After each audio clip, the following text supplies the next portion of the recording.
அம்பேத்கர் நூல் வெளியீட்டு விழாவில் விஜயுடன் பங்கேற்றால் அரசியல் சாயம் பூசுவார்கள். விசிகா தலைவர் திருமாவளவன் பதில். ரிசர்வ் வங்கி வழங்கும் கடன்களுக்கான ரெப்போ வட்டி விகிதத்தில் மாற்றமில்லை. வட்டி விகிதம் 6.25% தொடரும் என ரிசர்வ் வங்கி ஆளுநர் சக்திகாந்த தாஸ் அறிவிப்பு.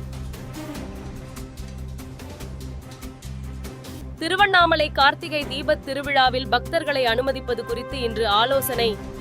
இந்து சமய அறநிலையத்துறை அமைச்சர் சேகர்பாபு பேட்டி. சென்னையில் ஆபரண தங்கத்தின் விலை சவரனுக்கு 200 ரூபாய் குறைந்து 56,920 ரூபாய்க்கு விற்பனை. வெள்ளி விலை மாற்றமின்றி 1 கிராம் 101 ரூபாய்க்கு விற்பனை செய்யப்படுகிறது. ஓசூர் அருகேயுள்ள தேன்கனிக்கோட்டை வனப்பகுதியில் புகுந்த யானை கூட்டம். கிராமப் பகுதி மக்கள் எச்சரிக்கையாக இருக்க வனத்துறை அறிவுறுத்தல்.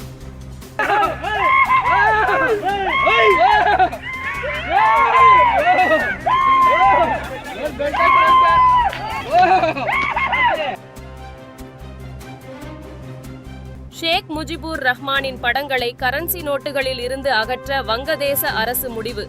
வங்கதேசத்தின் தந்தை என ஷேக் முஜிபுர் போற்றப்பட்டார்.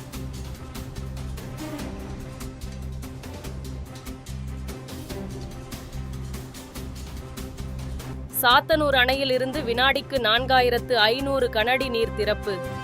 அணையின் கொள்ளளவு 7.8 டிஎம்சி ஆக தற்போது உயர்வு. காசு கொடுத்து படம் பார்ப்பதால் கருத்து சொல்ல அனைவருக்கும் உரிமை உண்டு. யூடியூபர்களின் திரை விமர்சனம் குறித்த கேள்விக்கு நடிகர் சித்தார்த் பதில். எல்லோருக்குமான தலைவர் அம்பேத்கர் என்ற நூலை வெளியிடுகிறார் தாவேகா தலைவர் விஜய். நீதிபதி சந்துரு உள்ளிட்ட பலர் விழாவில் பங்கேற்பு. இலங்கை இந்தியா இடையிலான ஜூனியர் ஆசிய கிரிக்கெட் கோப்பையின் அரையிறுதி ஆட்டம் இன்று தொடக்கம். இந்தியாவுக்கு எதிராக டாஸ் வென்றது இலங்கை அணி.